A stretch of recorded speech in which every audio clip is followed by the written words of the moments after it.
메리 크리스마스. 믿는 생각입니다. 오늘은 이제 2021년 12월 25일 크리스마스였는데요. 크리스마스 잘 보내셨는지요?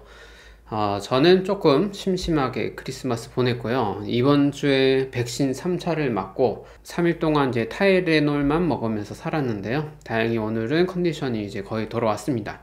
상태가 이제 어쩔지 몰라서 뭔가 계획을 하기 좀 어려웠고, 그래서 조용히 좀 집안일 하고, 그 작년 20년 12월 25일 크리스마스 때 그때도 아마 심심했었나 봅니다. 영상 올렸었는데 그 보면 화면에 다른 집이고 책이 굉장히 많았었어요. 그래서 지금 1년 사이에 집도 이사하고 교회도 이사하고, 그리고 그 책들을 전부 이제 다 재단해서 PDF로 만든 일을 좀 했었는데, 오늘도 사실 이제 이 크리스마스 오후에는 그동안 샀었던 이제 종이책들을 다 이제 잘라가지고 스캐너로 스캔하고 이제 전자책으로 만드는 일을 했었습니다.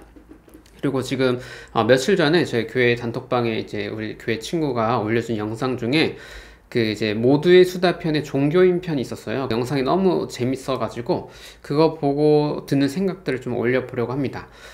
시작하기 전에 그래도 이제 연말이니까 감사 인사를 먼저 드리면, 올 한 해도 뭐 이렇게 영상들 봐주시고 좋은 피드백 해주시는 분들 많고, 또 감사하게도 교회 모임에 이렇게 놀러 와주시는 분들도 있고, 또 물질적 후원을 해주시는 분들도 계셔서 참 정말 감사하다는 생각이 들고요. 코로나 때문에 다들 어려움이 많으셨겠죠. 이제 저도 좀 어려움이 있었고 했지만, 이제 유튜브를 통해 새로 만난 관계들 때문에 이 올 한 해를 그래도 좀 재밌게 보낼 수 있지 않았나 싶습니다. 이제 코로나 또 있고 해서 저희 교회에도 크리스마스 모임은 그냥 주일, 내일 주일에 그냥 하기로 했고, 친구들도 제가 이제 목사로 그래도 전도사 목사로 한 10년 살았다 보니까 이제 서울 쪽에 있는 친구들이 목사님들이 대부분이에요. 그래서 연락처도 절반이 이제 목사들인데, 이 크리스마스는 이제 목사들에게는 이제 가장 노동이 빡센 날 중에 하나이기 때문에, 그래서 약간 그냥 홀로 경건히 보내는 날이 되었습니다. 그래서 아마 친구 목사님들은 다음 주가 제가 주중에 일하는 곳도 쉬는 주여가지고 이렇게 월요일부터 쭉 이제 만남들이 계속 이어지는데요. 어쨌든 그 코로나 기간에 여러 교회들이 크리스마스를 어떻게 보냈는지 저도 참 궁금합니다.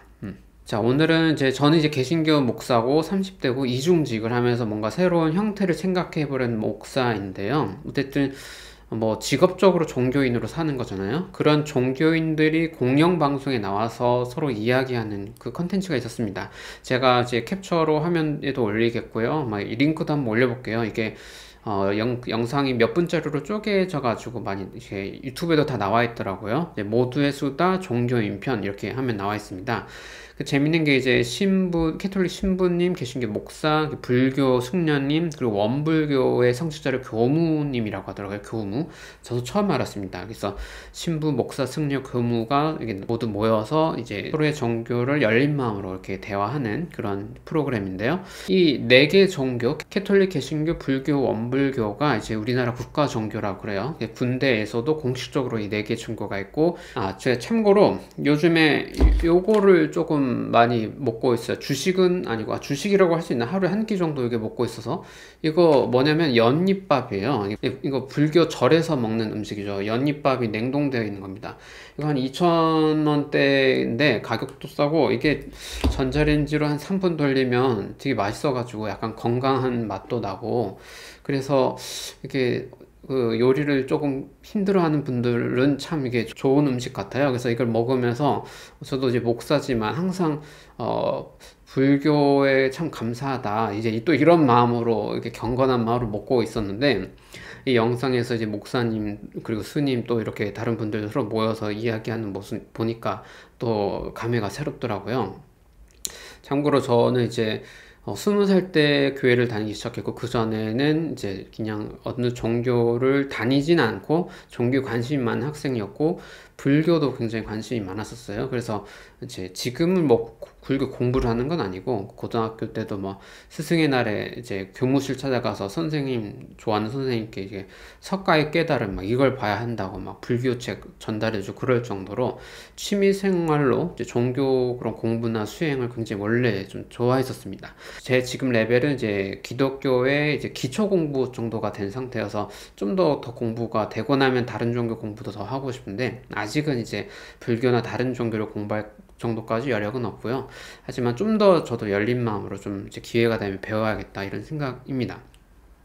근데 이제 원불교는 저도 잘 몰랐어요. 원불교는 보니까 1916년에 박중빈이라는 분이 이제 시작을 한 것 같고, 그래서 이제 불교에서 조금 이제 캐톨릭에서 개신교가 나온 것처럼 불교에서 이렇게 나온 것 같아요. 그래서 2007년부터 우리나라 국가 종교가 됐다고 하니까 지금 사실 몇 년 안 된 거죠. 그리고 그 영상을 보니까 KCRP라고 한국 종교인 평화회의라고 이제 종교 지도자들이 모여서 이렇게 회의하는 회의도 있다고 합니다. 사실 저도 이거 종교인이지만 방송 보고 처음 알았습니다. 부끄럽지만 그런 게 있나 보다 그런 생각이 들었고요. 그 캡처 그 영상을 보니까 아마 이제 어느 종교든 그 종교의 어떤 30대 종교인들, 저 같은 쪼렙 종교인들이 갖는 공간은 아닌 것 같아요. 그래서 저는 약간 이제 이 방송을 이렇게 듣고 개신교의 약간 30대 목사, 30대가 얼마 안 남았습니다, 진짜. 하지만 어쨌든 30대니까 30대의 그런 좀 경험이 적은 목사의 입장에서 드는 이제 어떤 생각들, 좋은 점과 좀 고민해 볼 지점들, 이제 좀 이야기 나눠 보려고 합니다. 일단 이 방송에 여러 클립이 이렇게 쪼개져서 몇 분째로 나오는데, 그 중에서 조회수가 제일 많이 나온 게 이제 7일 전에 이 영상들이 올라왔는데 유튜브에 보니까 30만 조회가 나온 게 목사는 개인 사업자, 신부는 직영점, 한 번쯤 궁금했던 종교인들의 급여 체계는, 이 제목이에요. 이 제목으로 나온 이 영상이 30만 조회수고, 그게 다른 이제 주제 질문들보다도 여기 사람들이 제일 궁금했었나 봐요. 그리고 저도 굉장히 재밌게 봤고요. 요 주제부터 저도 좀 썰을 풀어보는 게 좋을 것 같습니다. 그러니까 직업 종교인들이 그냥 일반인들에게 우리 이제 종교들이 재정 운영이 어떻게 되는지를 설명하려고 비유로 설명하는 거예요. 그래서 개신교는 개인 사업자다, 캐톨릭은 약간 직영자입니다, 이렇게 설명하죠. 되게 그럴듯한 설명이고, 캐톨릭은 약간 공무원 체계처럼 돌아가는 게 있죠. 뭐 호봉 이렇게 다 있고, 개신교는 말이 좋아 개인 사업자지 사실 각자 도생이고, 알아서 목사 개인이 알아서 하는 거예요. 사실 전혀 어떤 복지 제도나 뭐 이런 게 전혀 되어 있지 않습니다. 사실 단점이 더 많죠. 경제 문제에 있어서는 개신교가 사실 잘 안 돼 있는 것 같긴 해요. 그래서 각 교회마다 교인들 헌금으로 운영이 되고, 사례비도 교회마다 목사가 받는 사례비, 이제 월급을 사례비라고 하는데, 그게 완전 천차만별이죠. 편차가 너무 커서 소수의 대형 교회 목사는 진짜 엄청나게 버는 수입이 많죠. 월급도 이제 500에서 700, 800 넘어가는 분들도 있고, 월급 외에 오는 수입이 굉장히 많아요. 뭐 이제 예를 들어서 결혼식 주례로 받는 비용이 월급보다 더 많은 경우도 많죠. 대형 교회에는 그렇게 인지도가 있기 때문에. 하지만 그건 굉장히 극소수 목사고요. 대다수의 목사는 개인 사업이잖아요. 엄청나게 가난합니다. 개인 사업이라고 하면 우리 2030 청년들도 뭔가 사업들을 많이 시작하는데, 사업이 성공할 확률은 굉장히 적잖아요. 그러니까 어떤 특정한 몇몇 개인들은 그래도 좀 부유하게 뭔가 성장해서 나갈 수 있겠지만, 제 생각에 한 90%는 쉽지 않을 것 같거든요. 신부님이 자기 이제 사례비 이야기를 좀 이렇게 구체적으로 해주셨는데, 되게 재밌었습니다. 일단 기본급이 있고 생활비가 있어요. 기본급은 이제 100만 원에서 시작하고 1년에 3만 원씩 올라서, 이제 그 오르는 게 30년까지 오르면 거기 동결. 그러니까 이제 3 곱하기 30이면 90만 원이죠. 그러니까 기본급이 100에서 190까지가 있고 생활비가 60만 원이래요. 그러면 이걸 합치면 160으로 처음 시작하고 시간이 지나면은 이제 250까지 되는 거죠. 약간 그 일반 공무원이랑 비슷한데 일반 공무원보다 조금 낮은 정도네요. 그리고 캐톨릭 신부님뿐만 아니라 개신교 목사만 빼고 모든 종교인들, 직업 종교인들이 병원비는 무료로 이제 진료받고 이제 치료받을 수 있는 병원들이 다 있더라고요. 그게 굉장히 사실 부러웠습니다. 그리고 신부님은 이 영상에선 안 나왔지만 은퇴하고 나서도 생활비 60만 원 정도는 나오고, 이제 사회 공간이 있죠. 아마 큰 집을 주는 건 아닌데 어쨌든 사회 공간을 준다고 합니다. 물론 그거 말고 스스로가 준비된 공간에서 은퇴하고 살 수도 있죠. 개신교는 문제는 은퇴 후도 알아서 이게 조금 문제죠. 그러니까 대부분 선교사님들도 개신교 쪽이 많잖아요. 해외로 평생 가서 선교하신 분들이 선교를 마치고 한국으로 들어왔을 때 사실 살 곳도 살아갈 재정적 능력도 없다는 게 사실 치명적인 조금 문제죠. 그러니까 굉장히 어떻게 보면 자본주의의 밝은 부분이 있고 어두운 부분이 있는데 어두운 부분, 자본주의의 어두운 부분이 굉장히 제대로 드러난 것이 개신교다라고도 생각될 수 있을 것 같아요. 굉장한 능력주의가 어쨌든 이 종교 모든 종교 세계 안에서 개신교에만 조금 굉장히 강력하게 적용되는 부분이 있다는 거죠. 불교와 원불교도 재밌는데 불교는 이제 스스로를 프랜차이즈로 묘사하더라고요. 그러니까 이제 절들은 불교 재단 자체의 소유고 각 지방에 있는 이제 그 절들 사찰들은 거기서 이제 근무한 스님들이 관리하고 운영하는 것이죠. 거기 소유가 되는 건 아니고 그래서 프랜차이즈라고 설명은 합니다. 급여는 이제 구체적으로는 얘기는 안 했는데 캐톨릭과 비슷하다 이렇게 얘기하는 거 보니까 이제 생활 사례비 수준이 약간 비슷한 것 같아요. 은퇴후는 어떻게 되는지 잘 모르겠어요, 스님들이. 그리고 원불교는 저도 이번에 처음 본 건데 그 교무님이 스스로 소개하기를 우리는 스타트업과 같은 거다, 이제 신생겸이다 이렇게 해가지고 재밌게 묘사해 주셨고요. 제가 이제 설명을 들어보니까 뭔가 체계가 아직은 이렇게 딱 잡힌 건 아닌 것 같다라는 생각이 들었어요. 그리고 자례비는 한 60만 원 정도다 이렇게 얘기를 하는 거고, 대신에 이제 체계가 잘 안 잡히고 좀 불교에서 개혁적인 마인드다 보니까 이중직을 보통 하더라고요. 그래서 그분 얘기로는 뭐 변호사나 의사, 교수를 겸임하는 경우가 많다라고 합니다. 근데 이제 얘기 나오는 요 직업군도 이 개신교 목사들도 교단에 따라 다르지만 소수 교단에서는 이중직을 허용하죠. 혹은 허용은 안 하지만 그냥 하는 것도 있고. 근데 이제 종교와 어울리는 직업이 약간 하면 변호사, 의사, 교수 약간 이런 직업군이 조금 나오는 것 같아요. 이런 직업군은 보통은 목사를 하다가 간 경우보다는 이 전문직 이런 직업을 하다가 이제 의사를 하다가 나중에 신학 공부를 해서 견임하는 경우는 있죠. 제가 예전에 듣기로는 개신교 교단에서 이중직을 막는 이유가 이렇게 전문직을 하는 사람이 여유가 돼서 나중에 종교를 같이 하려고 하는 걸 막는 거. 그래서 이 성직자 수가 이렇게 그렇게 확 늘어나는 걸 막기 위함도 좀 있다고 제가 들었었어요. 굳이 그럴 필요가 없는데 어쨌든 이중직을 하는 거는 제 생각에는 모든 종교가 앞으로 나아가야 할 방향 같긴 합니다. 어쨌든 원불교는 불교에서 조금 약간 신세대 느낌으로 이렇게 뭔가 바뀐 느낌이 조금 있고요. 사례비가 60이라는 것은 기본적으로 다른 잡을 가져야만 이 원불교 직업 종교인으로 살아갈 수 있는 시스템인 것 같다라는 생각은 듭니다. 이 이야기가 일반인들도 직업 종교인으로 살아간 사람들은 경제 수준이 어느 정도일까라는 질문이 있는 것 같고, 대체적으로 이제 개신교는 알아서 각자 도생인데 나머지 종교들 얘기를 들어보면 약간 기본적으로 공무원보다는 조금 낮은 수준으로 뭔가 정리가 되어 있는 것 같아요. 그렇지만 이제 이 기준에서, 그러니까 월급이 160에서 한 250 사이지만 뭐가 빠진 거냐면 주거비, 그러니까 보통 이제 신부님이나 스님이나 이런 분들은 살 공간이 이제 종교 기관에 나오잖아요. 그리고 의료비, 병원 치료가 이제 각 종교 기관에서 지원이 되고, 노후 준비비, 은퇴하고 은퇴 이후에 뭔가 되었죠. 이게 돼 있는 상태에서 기본적으로 공무원보다 조금 낮은 수준의 어떤 월급 체계가 되어 있다는 거죠. 이렇게 됐을 때 사실 안정적이죠. 그리고 한계선도 딱 되어 있고, 그리고 이 정도 선이라면 일반인들도 뭐 종교인이 그렇게 뭐 살아가는구나 라고 생각이 드는데, 개신교는 대체로는 이 수준이 안 돼요. 그러니까 의료비나 주거나 이런 게 전혀 되어 있지 않고, 월급도 개척교회 목사는 제가 아는 약간 진보적이고 뭔가 조금 제 기준에서 성공한 어떤 목사님들은 또 최대 월급이 150, 160, 그 이상이 없거든요. 5, 60대 이렇게 가신 분들도. 대형교회를 빼버리면 불교, 원불교, 캐톨릭의 기준에 한창 못 미치는 분들이 굉장히 많고요. 아주 소수의 분들은 그야말로 대기업 회장까지는 아니더라도 엄청나게 돈을 많이 버는 소수가 있죠.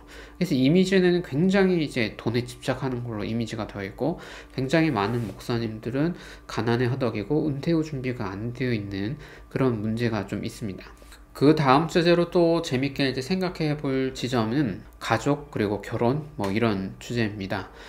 그 원불교 교무님이 이제 자기 이야기를 하면서 사실은 자기가 이제 어렸을 때 학교 생활할 때 좀 어려움이 있었고, 그래서 원불교 교무님이, 원불교의 직업 종교인이죠. 교무님이 도움을 좀 받아서 잘 넘어갈 수 있었고, 그래서 자기가 이 원불교에 귀의하게 됐다, 이런 얘기를 하셔요. 근데 부모님의 반대가 좀 극심했었고, 하지만 이제 긴 과정을 거쳐서 이제 교무가 되었을 때 자기가 가장 마음이 아팠던 거는 부모님을 좀 잘 챙겨드리지 못한 거, 뭐 이런 얘기를 좀 하세요. 이 얘기를 들으면서 참 이게 직업 종교인으로 가는 뭐 기독교든 아니든 상관없이 대부분의 사람들이 겪는 과정이겠다라는 생각이 들었어요. 종교 수행자로 살아가는 그 삶을 선택할 때 오는 딜레마인 거죠. 왜냐하면 그 어떤 종교의 교리에 헌신할 때 보통은 자기 가족, 친척을 돌보기 어렵습니다. 그러니까 경제적인 문제도 그렇고, 굉장히 어릴 때부터 준비해서 뭐 고등학교 때부터 뭐 마음 먹고 가는 분도 있지만, 보통은 20대, 30대 때 뭔가 다른 어떤 삶의 계기를 통해서 이제 직업 종교인으로 가는 경우도 많거든요. 그러면 이제 아무래도 이제 그 전에 관계들이 정리가 되고 경제적인 능력 좀 어렵고 이러면 자기에게 소중한 사람들을 좀 챙기지 못하는 좀 문제가 있어요. 사실 직업 종교인으로 산다는 건 다른 공동체, 다른 사람들을 섬기기 위한 삶을 산다는 거지만, 그럼 자기에게 가장 가까운 사람들을 섬기지 못한다는 그런 딜레마가 있는 거죠. 저도 제 은사님, 이런 목사님들 만났을 때 보통 이제 가족과 친척분들을 잘 돌보지 못하는 일이 많았거든요. 저도 사실 마찬가지고 가장 제가 속죄할 부분인데, 이제 그런 이야기를 하는 걸 보니까 이렇게 종교 교리를 떠나서 와, 진짜 그냥 그분의 삶을 응원해주고 싶다라는 생각이 들더라고요. 제가 직업 종교인으로 몇 년 살아봐서 좀 그런 것 같아요. 그래서 그런 마음이 들었고, 거기 있는 분들도 아마 서로 그런 면에서 좀 공감이 되었던 것 같아요. 그리고 이제 결혼은 캐톨릭은 안 되고, 그다음 불교 안 되고, 근데 개신교는 가능하고 원불교는 가능하고, 이제 이렇게 되어 있어요. 딱 반반 나눠져 있는데, 캐톨릭에서는 전통적으로 기독교 전통이죠. 이제 성직자는 가정에 집중하기보다는 교회에 집중하자. 개신교는, 저는 이제 개신교 목사지만 결혼은 안 했어요. 안 한 거 반, 못 한 거 반, 저는 그런 것 같아요. 그런데 제가 이제 목사 되는 과정에서 훈련받고 목사 이제 안수받는다고 그러거든요. 목사가 공식적으로 승인받고 되는 과정이죠. 그 과정 할 때 선배 목사님들에게 사실 듣는 거는 뭐 어떤 신학적인 얘기, 교회로 앞으로 어떻게 해야 할까, 뭐 그런 건설적인 얘기보다는 이제 결혼 잘해야 된다, 이제 이런 얘기밖에 사실 못 들었어요. 배우자를 잘 만나야 된다, 뭐 이런 이야기들. 그래서 그 개신교는 결혼이 허가가 되면서 결혼이 굉장히 강조되는 분위기가 있어요. 원불교는 어떨지 모르겠는데 불교에서 이렇게 나왔기 때문에 결혼이 허용되었을 때 원불교도 그런 분위기가 좀 있을 것 같다는 상상을 해봅니다. 결혼이란 주제와 직업 종교인, 저는 어떻게 생각하고 있냐면, 캐톨릭과 불교도 전문적으로 거기 헌신하려는 종교인들에게 결혼의 자유를 허락해야 한다고 생각합니다. 차차 논의되고 바뀌어야 할 문제로 생각하고, 그 논의가 안 된다는 것은 그만큼 어떤 조직적인 체계가 강하다는 것이죠. 물론 종교인들이 결혼을 해서 오는 문제들이 있어요. 개신교 같은 경우에는 이 교회 세습 문제가 사실 그 중세교회 때부터 이렇게 계속 반복되어 오던 문제거든요. 교회에 부가 축적되고 권력이 생길 때 직업적으로 온전히 헌신했던 청직자가 결혼하고 자녀를 낳고 부를 넘기려고 하고, 이게 계속 반복되었어요. 그래서 법으로 아예 결혼이 금지가 됐는데, 이게 한편으로 이해가 되죠. 어쨌든 결혼이 막히면은 성직자가 큰 문제를 일으켜도 그게 세습은 안 되기 때문에 어느 정도의 예방 차원은 되는 거예요.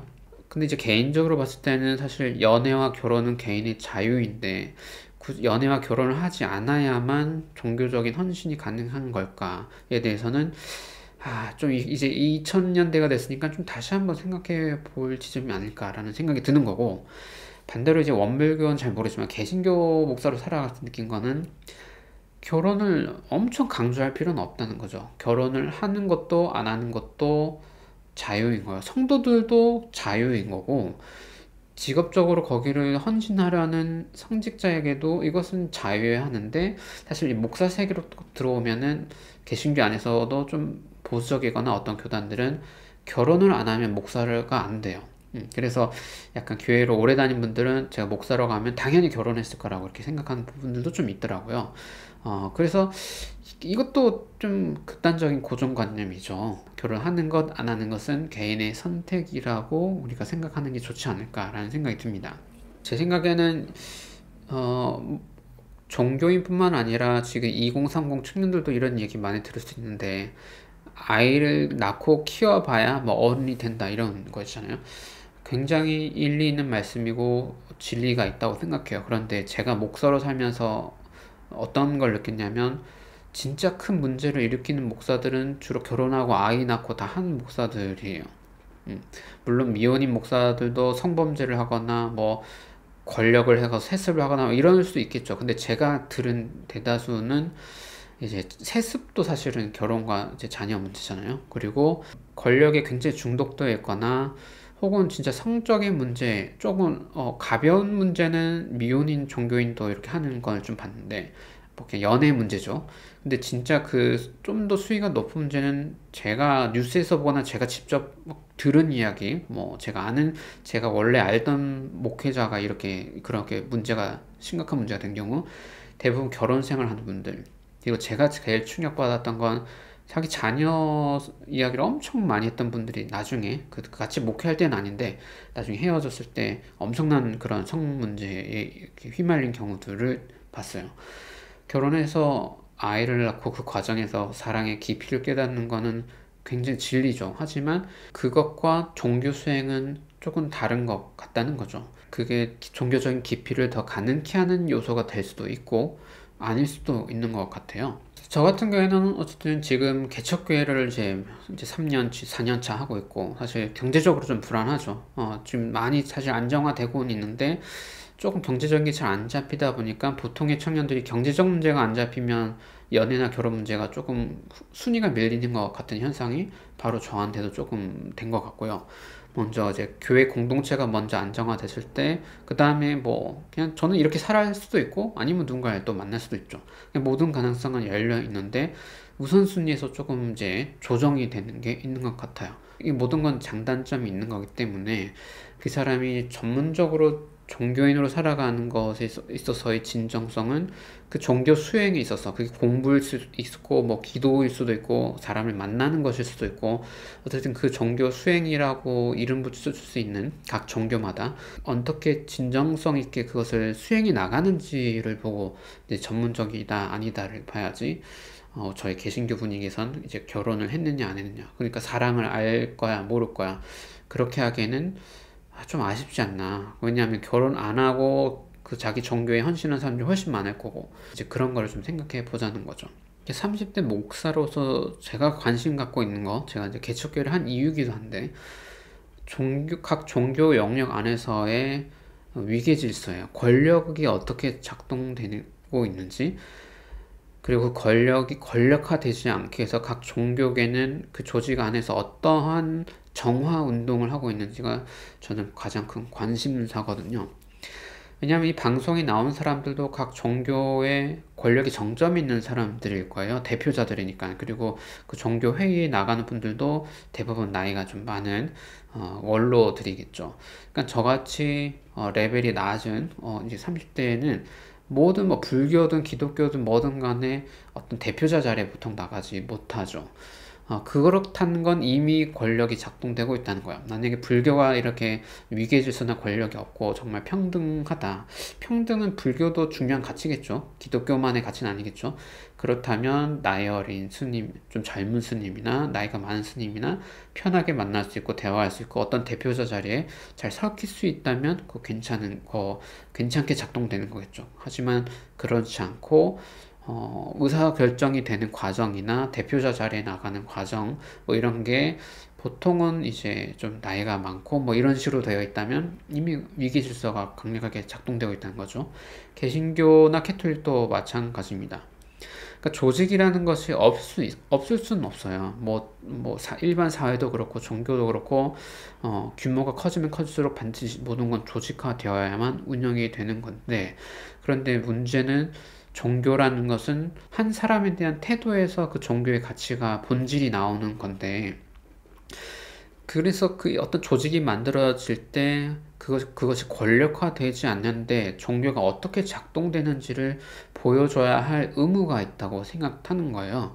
이게 가장 어려운 문제죠. 사실 이 나이면 보통 어느 조직교회에 부목사로 들어가야 하는데 제가 어떤 조직의 환멸을 느껴서 그냥 교회를 만드는 걸로 나온 이유도 사실 권력에 대한 어떤 회의적인 시선이 좀 있는 거고 그래서 내년에 2020년에 가장 제가 공부하고 싶은 주제도 약간 그런 권력에 관한 문제 같아요. 이거는 종교뿐만 아니라 일반 정치 사회에서도 이것을 고민하는 사람들이 이미 많기 때문에 같이 제가 고민하고 싶은 주제고 저는 이제 30대 후반 혹은 40대 초반의 목사들이 친구로 많아요. 제 주변에는 제 또래 목사는 조금 적고 대부분 저보다 조금 나이가 많은 목사님들이 제가 또래로 되어 있는데 이분들이 어떤 이제 기독교의 각 교회나 어떤 기독교 단체 안에서 자신의 주장을 펼 수가 없어요. 아직도. 사실 30대 후반, 40대 초반이면 적은 나이는 아니거든요. 근데 이제 종교계에서는 굉장히 어린 편이에요. 그래서 자기 의견을 말할 수 없고 그게 의견을 말할 수 없는 게 1년, 2년, 3년, 5년 계속 반복되다 보니까 주체적이지 못한 게 거의 내면화되어 버린 것 같아요. 현재 이제 한국 개신교 상황에서는 이제 외국의 경우는 제가 잘 모르고 이제 부교역자로 살 수 있는 나이는 40대 중반이에요. 근데 캐톨릭은 사실 인퇴 이후까지가 뭔가 제도적으로 좀 되어 있는데 개신교는 45, 한 40대 중반 되고 나면 보통 부목사로 살기는 어렵기 때문에 그 이후는 어렵죠. 그런데 이 현상이 코로나 전에도 굉장히 점점 심화되어 있었고, 제가 있었던 교회도 꽤 큰 교회였는데 거기는 정말 꽤 높은 직급의 목사님들이 나이가 좀 다 돼서도 그 다음 교회를 못 찾는 현상들이 점점 강해지더라고요. 근데 이 코로나를 지나면서 이 현상은 엄청나게 가속화가 되었고 솔직히 제 또래나 동기 친구 목사님들은 대부분의 교회에서는 이제 40대 중반, 몇 년 안 남은 상황이죠. 그 이후는 어떻게 해야 되지라는 퀘션 마크가 생겨진 상태예요. 그러니까 경제적인 어떤 보호 장치가 아무도 없는 상태죠. 그런 상태에서 1년이라도 더 안전하게 있기 위해서는 이런 유튜브 공간에서 제가 공부한 신학 이야기를 한다거나 교회에 이런 문제가 있다고 뭔가 비평을 한다거나 뭐 이런 이야기를 할 수가 없습니다. 어떤 SNS, 어떤 유튜브, 어떤 온라인 공간에도 개인의 사적인 이야기를 꺼낼 수 없다는 것이 문제죠. 사실 이것은 캐톨릭 신부님도 그런 개인적인 이야기를 막 솔직하게 하는 건 잘 못 본 것 같아요. 물론 뭐 성경 공부는 이제 하겠죠. 성경 공부도 문제는 이제 보편 신학에 맞춰서 그 성당에서 하는 신학에 맞춘 얘기를 하지 아주 다양한 스펙트럼 이야기를 신부님이 하기 제 생각에 좀 어려울 것 같아요. 혹시 있다면 추천해 주시면 저도 한번 살펴볼게요. 어쨌든 저는 이제 개신교 목사에서 약간 그 처음 목사님 말씀하신 대로 자영업이기 때문에 공부를 그냥 제가 하고 공부한 대로 공유할 수 있는 자유는 있죠. 대신 경제적인 불안을 이제 선택을 한 거고, 요 상태로 제 생각에 이제 한 3년 차 됐고 4년 차 해보니까 조금 막막하긴 하지만 경제적인 부분도 길은 좀 찾아갈 수 있을 것 같아요. 교회에서도 이제 매년 조금씩 안정적인 사례비를 받고 있고 개인 후원들도 좀 받고 있고 저도 여러 가지 일을 해보면서 목회와 병행할 수 있는 일을 계속 이제 찾아가면서 배워가면 되겠죠. 신부님의 삶이 안정적이긴 하지만 저는 그래도 공부를 자유롭게 할 수 있는 게 더 좋지 않나 라는 생각은 해봅니다. 어쨌든 이런 이야기를 평소에 미리 꺼내고 또 함께하는 신앙 공동체가 있다면 솔직하게 얘기하는 과정이 좀 필요한 것 같아요. 왜냐하면 제 친구 목사님들이 일하는 교회의 상황들을 보면 굉장히 청빈하게 막 살다가 굉장히 어렵게 살다가 담임 목사님이 되었을 때 갑자기 막 비싼 차를 요구하고 갑자기 막 어떤 큰 집을 요구하고 이렇게 돌변하는 경우들이 있다는 거예요. 그게 꽤 많아요. 그래서 저도 그 얘기를 들으면서 한편으로는 이해는 되죠. 평생을 굉장히 가난하고 억눌게 살아왔으니 보상 심리라는 게 작동하겠구나. 그런 게 있지만 그런데 이제 종교인으로 산다는 거에 있어서 경제적으로 어떻게 살아야 할까, 이제 나중에 노후까지 이런 거를 잘 고민하지 않으셨던 걸까라는 생각이 들고, 교회를 은퇴할 때도 공개적으로 뭐 나 은퇴할 때 아무것도 안 받겠다고 했던 분이 은퇴하면서 수십억을 챙기는 경우도 다반사거든요. 굉장히 인지도 있고 교계에 중요한 인물이신 분들이. 신학 교수님들도 그래서 대부분 대형교회로만 가요. 대형교회 담임 목회자로. 이게 경제적인 분들이 종교 영역 안에서 엄청나게 영향을 주는데, 정말 저는 종교적인 신앙심이 이기길 바라는데 대부분 지는 것 같아요. 그래서 이 문제를 그냥 평소에 같이 이야기 나누고 고민하고 그러면서 함께 교회를 만들어 갔으면 좀 예방할 수 있지 않았을까. 어떤 합의점들을 찾으면 좋을까. 무조건 가난하고 무조건 굶고 이럴 수는 없잖아요. 그래서 참 이게 말하기 어려운 주제지만 그럼에도 불구하고 더 말해야 되는 이유를 저도 이제 경험적으로 보게 된 것 같고, 또 여기 있는 이제 이 종교인들의 대화를 통해서도 다시 좀 생각해 보게 되는 것 같아요. 개신교 안에서 이게 정 문제와 권력 문제가 함께 합쳐지면 좀 나쁘게 되면 어떻게 되냐면, 목회자는 결혼을 엄청 이제 강요받고 결혼해서 뭐 사실 이제 그 기쁜 말로 대부분 결혼하지만, 근데 이제 결혼해서 자녀를 이제 많이 낳도록 권면하죠. 또 목사님들 또 설교도 막 그렇게 하시고. 근데 자녀를 많이 낳는데 또 교회에서 사모님이 또 경제활동 못하게 해요, 보통은. 뭐 요즘에 좀 바뀌고 있다고 하지만 제가 일할 때까지만 대부분 그랬는데, 그 경제활동도 1년, 2년 안 하다 보면 능력 있는 사모님도 보통 더 경제 능력이 점점 없어지잖아요. 그런데 목회자의 그 교회에서 받는 사례비가 사실 노후를 준비할 만큼 넉넉하진 않거든요. 그러니까 굉장히 그 개 교회의 목회자 가정이 종속되게 되어 있어요. 그러니까 이제 목회자가 자기 이야기를 점점 할 수 없는 구조로 만들어지는 게, 저는 이게 굉장한 권력 장치라고 느껴졌거든요. 그러니까 목회자가 나올 수 있고 선택할 수 있고 이렇게 할 수 있는 옵션이 많아야 사실은 좀 더 주체적으로 뭔가 할 수 있는데, 그게 안 되는 방식이 개신교에서는 그렇게 작동되는 거죠. 캐톨릭과는 전혀 다른 생태계 같아요. 참 이게 희한한 구조구나라는 생각이 들고, 오늘 영상에서 이제 신학 이야기는 안 했는데, 신학도 좀 큰 문제죠. 신학도 큰 문제지만 이렇게 이제 경제적인 구조, 그다음 권력 문제, 위기의 문제가 참 많았다라는 생각이 들었습니다. 그렇게 생각해보면 캐톨릭이나 뭐 불교 같은 경우에처럼 이렇게 약간은 경직될 수 있는 체계지만 그게 좀 안전해 보이는 면도 솔직히 좀 있고요. 신학을 각 종교 교리를 자유롭게 해석할 수 있는 그 바운더리는 좀 작지만 나쁜 짓을 할 확률은 줄어들기 때문에 이게 참 장단점이 있구나 이런 생각이 들었습니다. 어쨌든 이야기는 여기까지고, 그럼에도 종교인들이 모여서 이렇게 이야기 나누는 모습 참 보기 좋았고, 그 유튜브 댓글들 보면 참 이제 보기 좋다, 참 이렇게 평화롭다, 뭐 이런 좋은 반응들이 참 많았어요. 그 종교 중에서도 개신교가 지난 2년 동안 욕 제일 많이 먹었죠. 왠지 내년에도 욕 제일 많이 먹은 것 같은데, 좀 이렇게 평화롭고 솔직하고 그리고 대화하고 이럴 수 있는 모습들을 바로 준비는 안 되겠지만 이렇게 조금씩 만들어가야 할 것 같다라는 생각이 들었습니다. 이런 모습들이 참 이제 보기 좋게 보일 수 있도록 직업 종교인들도 노력하고, 또 종교인으로 살아가는 그냥 보통 분들도 좀 이렇게 열린 마음으로 종교 안에서도 좀 다양한 생각들 나누고, 종교가 없는 사람 혹은 다른 종교를 가진 사람들과도 좀 평화롭게 대화할 수 있는 그런 생각들을 해보면 좋지 않을까. 이 기독교 종교일 크리스마스에 좀 이런 생각을 해봤습니다. 네, 오늘은 여기까지고요. 내년에 아마 연말 연초 뭐 감사 영상은 따로 올리진 않을 것 같고요. 2021년에도 이렇게 영상 봐주시고 뭔가 소통해 주셔서 너무 감사드리고요. 2022년에 새롭고 좋은 내용으로 또 준비해서 찾아오도록 하겠습니다. 네, 그러면 마무리하겠습니다. 메리 크리스마스.